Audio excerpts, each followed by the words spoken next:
Tom, let's talk about how much the retail trader has become the main headline story over the last couple of weeks.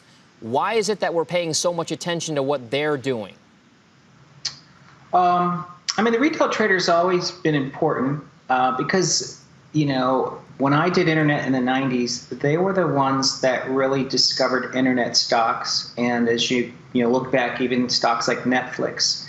And I think the reason they've been really important since March is that institutional investors have really been cautious. That's why we have record institutional money market cash. And older retail investors, because you can see it through retail money market cash and through some of the surveys really targeted for baby boomers, have been quite uncertain too, and they're sitting on record cash. So the only really active investors in this market are, algos, and then younger millennial traders. Of course, there's others, but they've done exceptionally well. So I think the retail trader's been a positive impact actually in this market, and the fact that they're buying epicenter stocks, I actually think that's correct. I think directionally that's what people should be doing. I think that the economy went through a heart attack, but now the real opportunity is in the stuff that really was at the epicenter of the crisis. So does that mean, Tom, that the retail investor has gotten more sophisticated over the years? It used to be that they were kind of like the punchline, right? When they started getting in, that's when you wanted to get out as smart money. Does that mean retail has become smarter about what they're doing with their trades?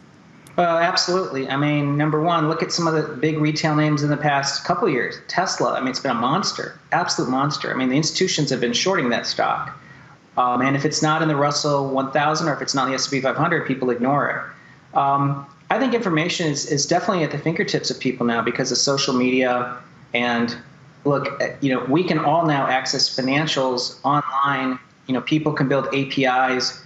All the dashboards on these retail systems are very similar to the sophisticated systems people used to use institutionally just 10 years ago. So, of course, financial education isn't the same. I mean, not everything we're seeing is directionally correct. For instance, I used to do bankruptcy research. When I was at JP Morgan, I did that, I wrote a series called Chapter After Chapter 11. And, 99% of stocks going bankrupt cancel the equity, once you've completed your reorganization, but not always. AMR was an exception. So I think, there are some places where it is a little worrisome.